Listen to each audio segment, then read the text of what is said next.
Bon, ce week-end avait lieu le Grand Prix du Canada qui était la 5e manche de cette saison 2026 et c'est l'une des courses les plus importantes de ce début de saison parce qu'elle termine la première phase d'Adjo. Depuis le début de la saison, je vous en parle énormément de ce fameux Adjo, sauf qu'entre les changements de règlement, les ajustements de la FIA et au final certaines informations qui sont parfois mal comprises, il y a beaucoup de confusion autour du fonctionnement de l'Adjo, mais surtout des avantages qu'il apporte. Voilà, au moment où je tourne cette vidéo, on attend toujours que les résultats officiels soient publiés et donc je me dis que c'est l'occasion parfaite pour refaire un point sur ce que c'est vraiment l'Adjo, mais surtout les avantages qu'il va offrir à certaines équipes et surtout qui va en profiter. N'hésitez pas à vous abonner, à activer la cloche et à mettre un j'aime si cette vidéo vous est utile. N'hésitez pas à la partager, mais surtout à la booster si vous êtes sur téléphone. C'est une nouvelle fonctionnalité que moi je connaissais pas en tant que boomer. Donc voilà, si vous avez l'occasion, faites-le, ça nous aide, ça fera plaisir. Et sans plus tarder, on va parler de l'Adjo en 2026 en Formule 1. L'Adjo, l'Additional Development and Upgrade Opportunities, c'est le nom complet. C'est une aide au développement introduite cette année par la FIA. Le but de cette aide, c'est d'éviter de reproduire ce qui s'est passé en 2014 avec le début des moteurs hybrides, quand Mercedes s'était pointé avec un bloc propulseur beaucoup plus puissant que tout le monde. L'Adjo doit donc aider les motoristes qui ont trop de retard par rapport aux autres pour éviter d'avoir des écarts de performance trop grands. Pour ça, la FIA a défini en début de saison 4 phases au cours desquelles elle analyserait les données des moteurs thermiques des voitures pour définir quel moteur serait le plus performant et quel motoriste aurait besoin d'aide. Parce que oui, si vous ne le saviez pas, l'Adjo permet d'apporter des évolutions que sur la partie thermique des moteurs. Bon, vous le savez parce que je vous l'ai assez répété, mais cette année, avec cette nouvelle réglementation, les moteurs sont à 50% thermiques et 50% électriques. Les motoristes sont donc autorisés à apporter des améliorations sur la partie électrique du moteur, notamment au niveau de la recharge et de la dépense d'énergie, et sur la fiabilité du moteur thermique.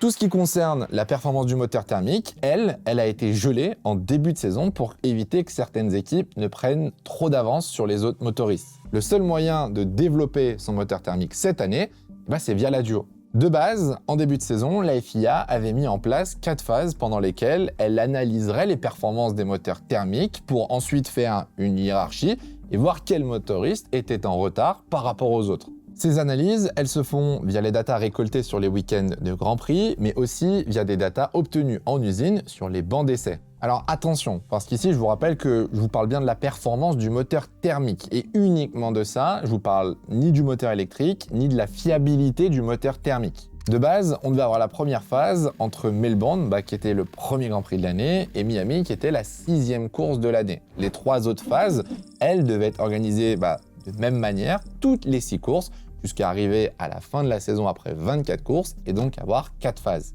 Bon, vous le savez, tout ne s'est pas passé comme prévu cette année. Déjà, on a eu le Grand Prix de Bahreïn et Jeddah qui ont été annulés à cause des conflits géopolitiques.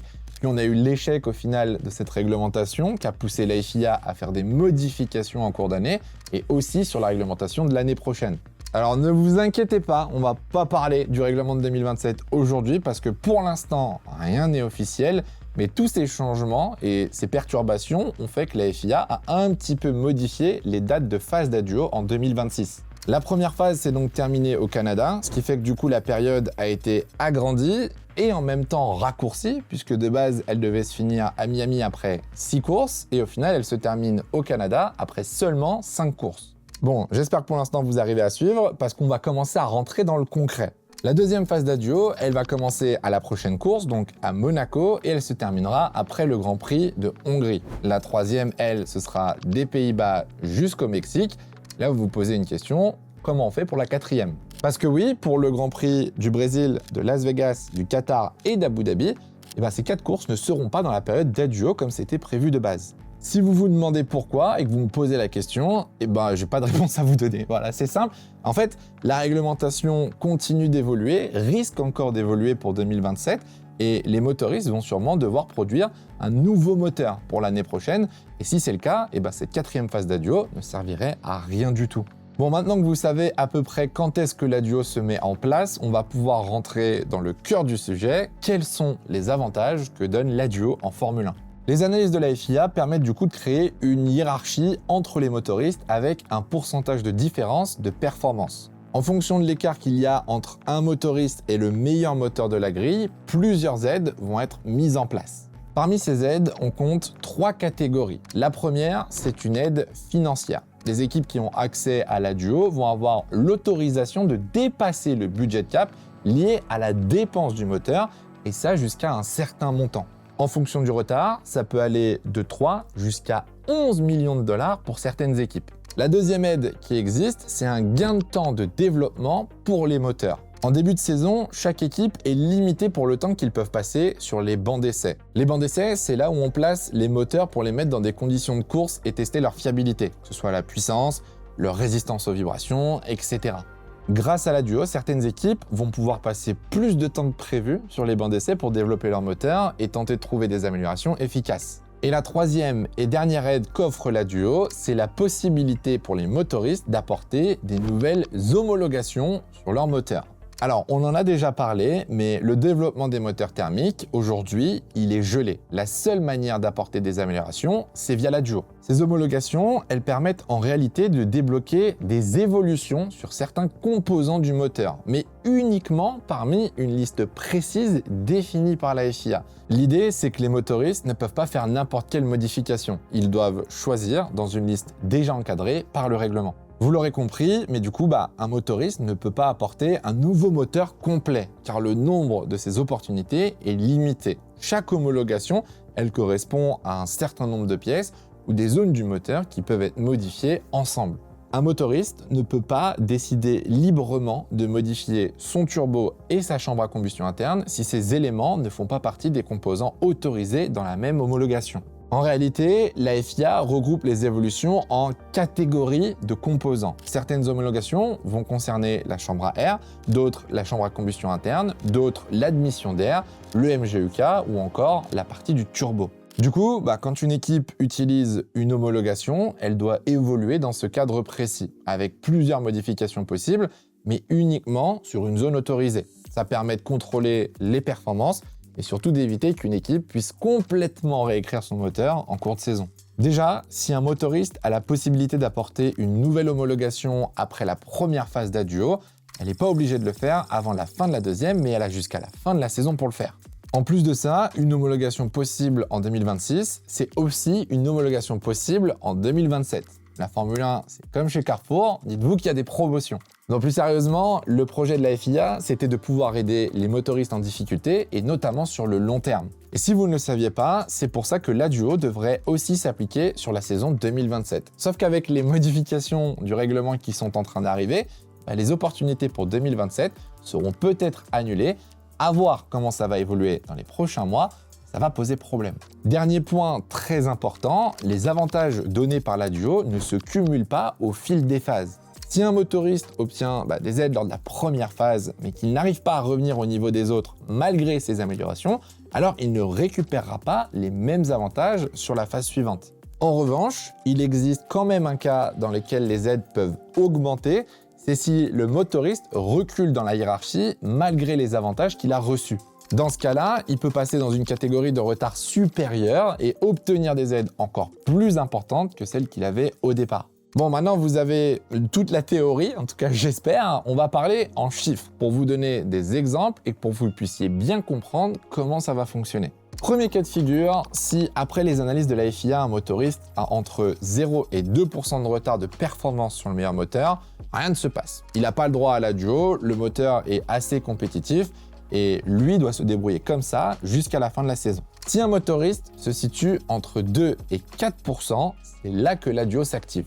Dans cette situation, le motoriste aurait donc le droit de 1 à un dépassement du budget cap moteur de 3 millions de dollars. De 2, 70 heures en plus sur les bancs d'essai moteur. Et de 3, une homologation moteur pour la saison 2026 et une pour 2027. Si un motoriste a entre 4 et 6% de retard, la Duo évolue. Il peut dépasser le budget cap moteur de 4 650 000 $. Il peut passer 110 heures de plus sur les bancs d'essai moteur et il a le droit à 2 homologations moteur en 2026 et 2 en 2027. Vous l'aurez compris, mais plus le retard du motoriste va être important, plus il aura le droit à des aides de la Duo. On va passer maintenant aux motoristes vraiment en retard. S'ils sont entre 6 et 8%, le motoriste peut dépasser de 6 350 000 $ le budget cap moteur Il peut passer 150 heures de plus sur le banc d'essai moteur et il aura lui aussi 2 homologations pour 2026 et 2 pour 2027. S'il est entre 8 et 10%, alors là, il peut dépasser le budget de cap moteur de 8 millions de dollars, 190 heures sur les bancs d'essai et 2 homologations pour 2026 et 2 pour 2027. Et alors là, le cas extrême, c'est une catégorie qu'on a rajoutée un petit peu au dernier moment, entre la pause entre Miami et le Canada. On va pas se mentir, elle a été créée uniquement pour Honda et pour Aston Martin. Si on parle là d'un retard de plus de 10% sur le meilleur moteur, ce qui est quand même affolant. Si c'est le cas, ce motoriste aurait le droit de dépasser le budget de cap moteur de 11 millions de dollars, accompagné d'une augmentation du budget de cap de 8 millions de dollars pour la saison 2027. Il aura donc 230 heures en plus sur les bancs d'essai moteurs, 2 homologations pour 2026 et 2 homologations pour 2027. On voit bien que les aides apportées par la FIA pour la duo sont quand même extrêmement conséquentes parce que si elles sont bien utilisées, elles vont donner un énorme avantage à certains motoristes. Si vous avez suivi ces dernières semaines, c'est ce dont Mercedes se plaint depuis le Grand Prix de Miami, quand ils ont expliqué que des équipes comme Ferrari par exemple pourraient avoir un énorme avantage sur la deuxième partie de saison de 2026 et aussi sur la saison 2027 grâce à la duo. C'est une situation qu'il faudra surveiller et qu'il faudra analyser pour bien comprendre ce qui va se passer dans les prochaines semaines, puisque pour l'instant, on n'a pas encore les résultats officiels, même si vous pouvez voir beaucoup de rumeurs circuler sur les réseaux sociaux. En tout cas, dès que la hiérarchie et les résultats et documents officiels seront publiés, comptez sur moi pour vous faire une vidéo pour vous expliquer comment les équipes vont utiliser la duo cette année et surtout quel impact ça aura sur la suite de cette saison. D'ici là, prenez soin de vous, c'est le plus important. Ciao, ciao.